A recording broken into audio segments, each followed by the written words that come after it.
Hey guys, welcome back. It's your favorite Gimp with a Limp, and I am here today with something a little bit different for you. It's actually a thought I was having the other day. I was sitting at my Xbox, I was playing a video game, Jedi Fallen Order, actually the Star Wars one that just released. Definitely check it out if you have. It's really good. Really been enjoying that game. But while I was sitting there thinking about it, I was thinking back on when I grew up. I grew up playing all sorts of video games. Some of my favorites were from companies like Blizzard with Diablo or StarCraft. I grew up playing on it. And while I was sitting there, I realized that I don't spend very much time playing video games anymore like I used to. And it's not just because I've got a channel that has to do with board games, but so much more of my time now is spent at a tabletop doing whatever game that it is that I happen to have there. Now, a lot of that is work related and channel related.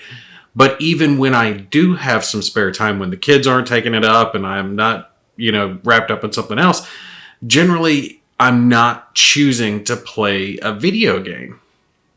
Now, back in the day, I know a lot of you guys will remember this.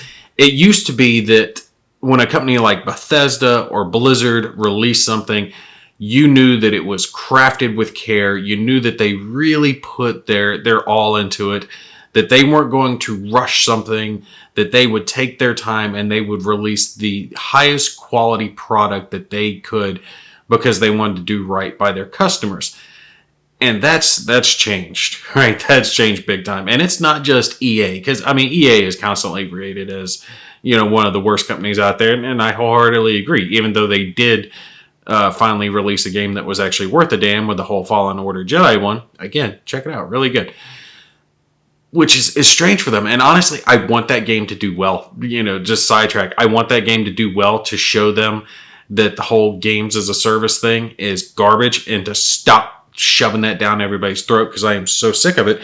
Because now it is about that. When it comes to video games, it is all about the games as a service. Whatever game it is that they're putting out, they are not putting out a whole product, a quality product. They will rush something out thinking we'll patch it later, or we'll give the rest of the product to them later. We'll sell them pieces and microtransactions. And plenty of us have seen this, where they'll have day one DLC, or it comes out later that the DLC that you purchased was actually on the disc in the first place. You didn't even have to download it. So it's actually part of the game that they segmented off behind a paywall.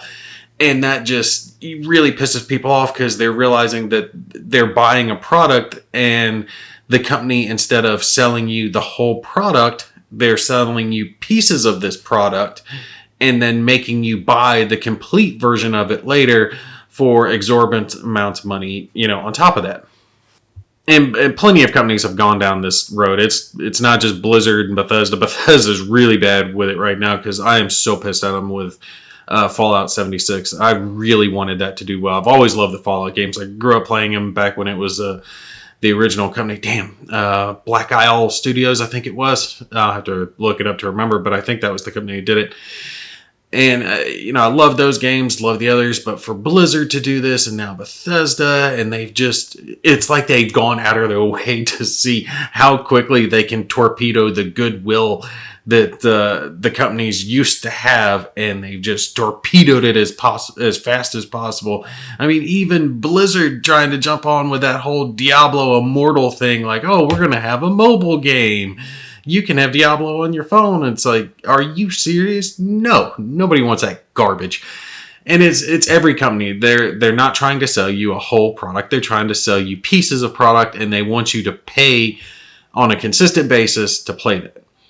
And when I was sitting there playing on it, I realized that I have switched from video games for being my relaxed time to board games, because as a whole, board games don't have that issue. They don't have the whole games as a service thing, because when you buy a tabletop game, when you buy that box, that's your experience, right? That it's all in there, or else it's supposed to be. But there's some things that are happening in recent history that are making me kind of go, oh, please don't do this. No, don't go down this road. And what it is I see some of the bigger companies. All right, so don't get me wrong. I love most of these companies that I'm talking about. One as an example, Fantasy Flight Games. I love their stuff. Generally speaking, when it comes to components, you can always be assured that excellent, good stuff.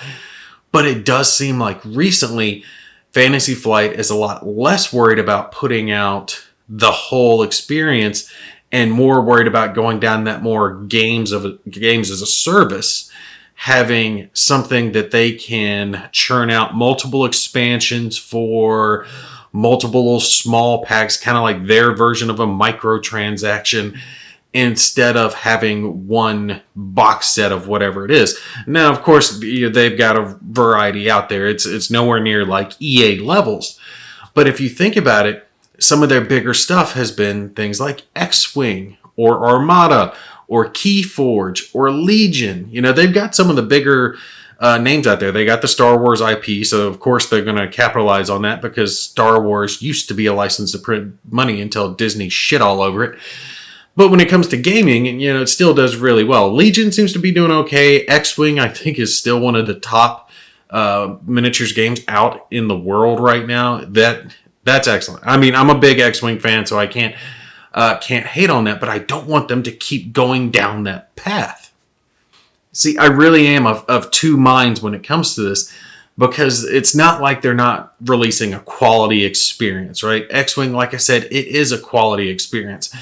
But again, I keep going back to X-Wing because I have most experience with it, but I can point out the fact that there was the original X-Wing, which is now known as 1.0, and as that game expanded and they released the expansion packs so quickly, one after another, every few months they had, new expansions coming out, new ships, new pilots, all that good stuff, and they had this huge power creep.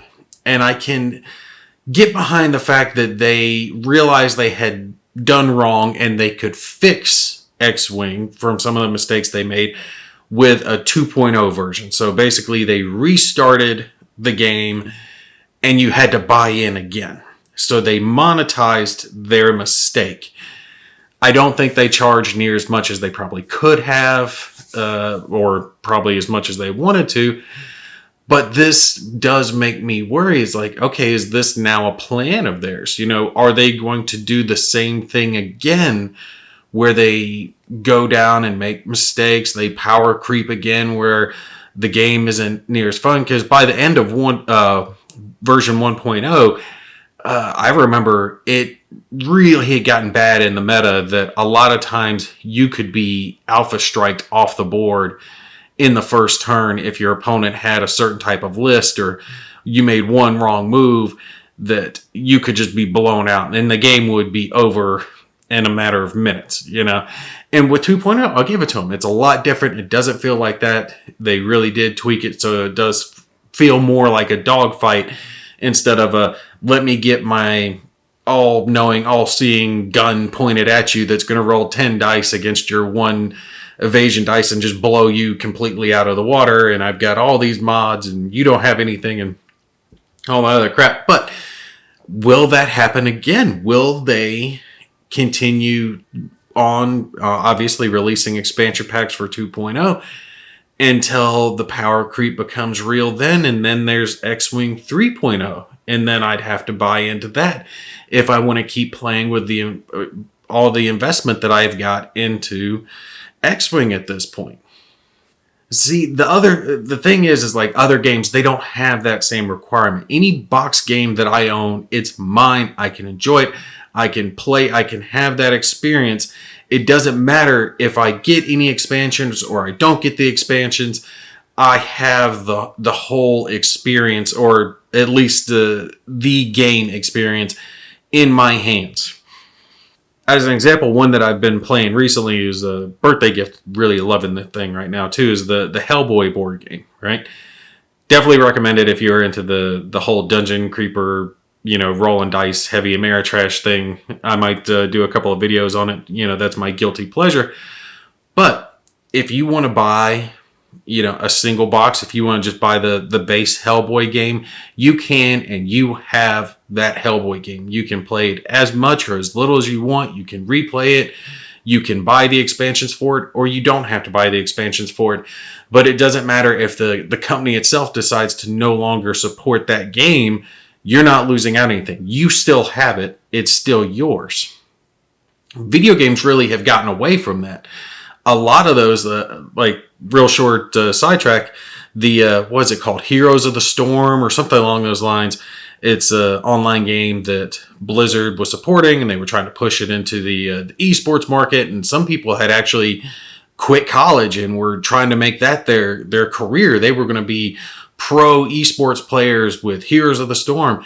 And then Blizzard just yanked that out from underneath them, and they lost, everything with it. The game was no longer supported. And that's all part of that whole games as a service. They want to keep selling you as much as they can, but if they figure out, well, it's not as profitable as we like, so we're just going to cut it out, and the people who've invested it into this point, they're just kind of on their own. But if those games aren't supported, well, they die off. Now, I do think that we're a long way from something like that happening in board game tabletop at this moment. What worries me, though, is that if these tabletop companies start trying to focus more and more on these multiplayer, and I keep saying games as a service because that's the video game terminology, but what I mean by that is a game that the core box is not the full experience. Like with X-Wing, the core box is not the full experience. Armada, the core box is not the full experience. Most of those games, Legion, the core box is not the full experience. It's all about buying the expansion packs and then continuing to buy the expansion packs so you can keep up with the meta, keep up with the power creep. That is tabletop's version of games as a service. And yet they can obviously more easily monetize that because they can plan it out, release a whole lot of these small packs. Some of them are rather overpriced from what they should be. And it worries me that tabletop might start going more and more down that line than others. But like I said, we're a long way off from the tabletop experience being anywhere near as horrible as video games have become with that. But it doesn't mean that we shouldn't keep our eye out for it. We don't want them to end up like the video game industry, where a game like the Star Wars Fallen Order is a rare treat rather than a regular occurrence. With video games, people were pointing out, how this single player, no microtransactions, everything's right there in the game itself. You're buying the game, you're getting everything. There might be DLC for it. I wouldn't mind. The game's great if they want to put DLC out for it, but it's not like they're segmenting part of the game off and making you buy it later. As far as I know, I don't even think there was a whole lot of pre-order bonuses. There might have been a few cosmetics, but nothing major like you see with so many other games. But that's a rare occurrence now, and I'm sure plenty of people can name, all the other games that have released it. I know it's not a one-off, but especially with a company like EA, you never find them releasing a whole lot of stuff like this. It's all about that multiplayer, like with Battlefield 5, how horribly they destroyed that game because they wanted to monetize as much as possible. And so many of these companies are like, oh no, there's not going to be microtransactions, and they wait until after the reviews have come out. Oh, it's a nice breath of fresh air, there's no microtransactions. And as soon as that's out there, then they throw the microtransactions in there. But that's my point. I don't want our tabletop experiences to become like that, where so many of these companies start focusing on games that they can monetize over a larger extended period of time, rather than something that's deep and intricate and awesome there at the table. Now, with me being into war games, I'm going to suffer much less from that than some people who are into the more generalized dungeon crawler type games. It really does depend on what you're into, because with war games, they're not a whole lot going down that road. Now, there are plenty of tabletop war games in the like 40K type, or the I'm brain farting out that the one that's it's a World War II game. They fight. Damn, I'm having brain fart. Anyway, it's similar to Warhammer 40K, where you've each got your army fighting each other. This one's just set in World War II. Now, Kickstarter is going to help us when it comes to that, because it gives the ability for individuals, they're able to bring their visions to life with individual player backing. And if they do have what seems to be a good product, it'll get backed. And yeah, we're not going to get into the whole, is Kickstarter going down the bad road? And some people are just using it as a pre-order thing now. Whatever it is, Kickstarter still does provide an avenue to bring that individual box experience. Like a big one for me was the Seventh Continent. Definitely, if you like exploration type games, check out the Seventh Continent. But that's a game that we never would have got if we didn't have something like Kickstarter. And while, yes, they do have expansions for it, and, I don't know, I wouldn't be surprised if we saw them doing another Kickstarter going. Actually, some people got some of their stuff, and I think they are just now or getting ready to release or send out the final bits of it from their second campaign. So Kickstarter will help us in preventing that single experience like Seventh Continent, something that you can sit down with and enjoy, and you don't have to worry about keeping up with the creep and everything that they're releasing.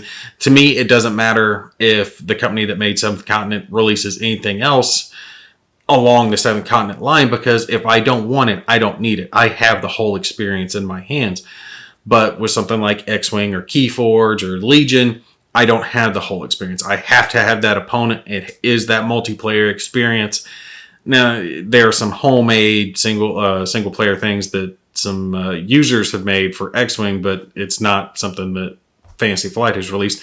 And honestly, they really should, because that artillery cluster one is excellent. They really should license it from the guy. But that's just me rambling. My whole point of this, though, is we need to make sure that we keep an eye on it. We make sure these companies know that we don't want them solely focusing on those games. That while, yes, we do like those games as part of our gaming repertoire, that I don't always want to play X-Wing or Legion or Keyforge or 40K or a game that requires an opponent. Sometimes I just want to sit down at the table, set up a dungeon, throw some dice, and just have a beer and pretzels experience. But I want to have that experience in a game that's full, complete, no worry about expansions or anything, right out of the box, period, just done with it. I don't want to have to worry about, getting my opponents, or, okay, when are they releasing the next part of the game? Because once they do, I need to make sure I incorporate that in.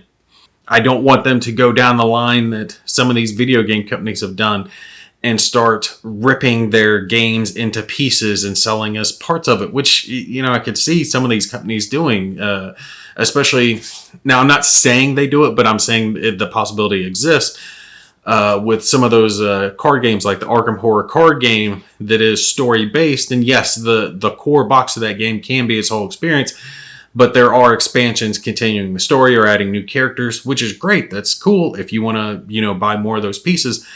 But I could see some companies saying, okay, well, here is the whole game, but we could cut out part of this. Development's done on this, and we could just go ahead and make that the expansion. That way we could sell, 75% of the game for 100% of the profit, and then sell the other 25% of the game that's already made for an additional profit. That's what video game companies have been doing, and I don't want to see board game companies go down that same line. And again, I haven't seen a whole lot of that, but this is just me putting the word out there. The thought popped in my head the other day while I was sitting there playing, like I said, the Star Wars Fallen Order, that so much more of my time now is spent at the tabletop. And it's honestly because I feel like these companies appreciate the money that I spend towards their products a lot more. It feels like... And especially because a lot of the designers and publishers I work with closely, and I've talked to them, and I know they give a crap about their customers. If something's wrong, they want to fix it for their customer. They want to make it right. They want them to be happy with their product.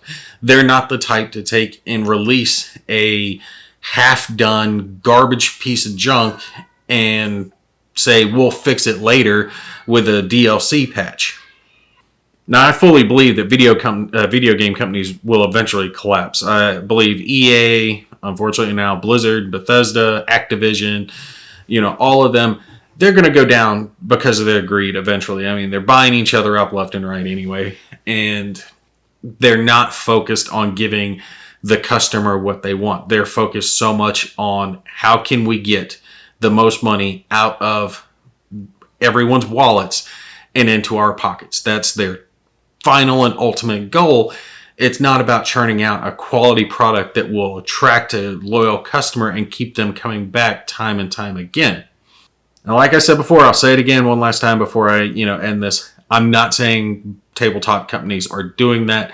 I'm just saying the possibility does exist. There are a lot more games out there. Hell, there was one that was just released recently. I think the company's Mantic that made it. I could be wrong.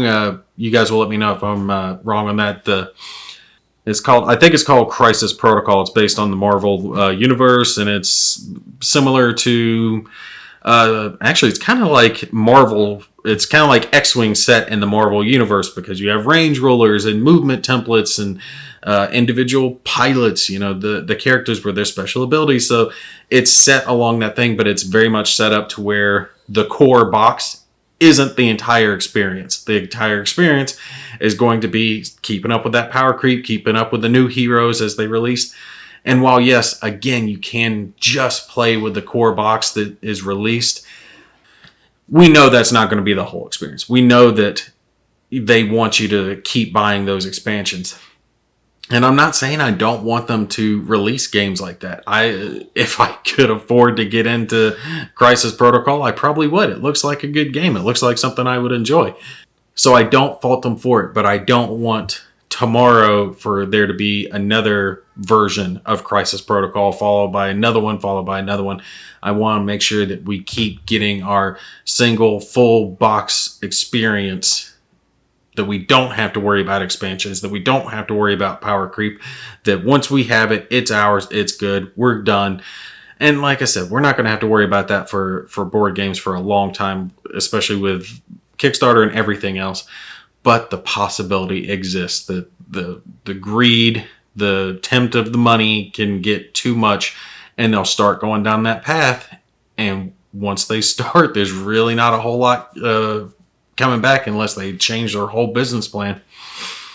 Anyway, I'll stop ranting here. Like I said, you guys put it down in the comments. Let me know what you think about it. I want to know if you guys have seen the same thing. I'm sure plenty of you will agree that video games have gone down just the complete wrong path. And I'm sure you'll agree with me that you don't want to see tabletop go down the same path. They're not going down that path specifically yet, but the possibility's there for them to do it. And I want to make sure that we all stand together and let them know, hey, we don't want that. Stay true, keep putting out good products, and we'll keep supporting you. Anyway, y'all put your thoughts down below. Let me know what you think. Y'all take care. I'll catch you in the next one.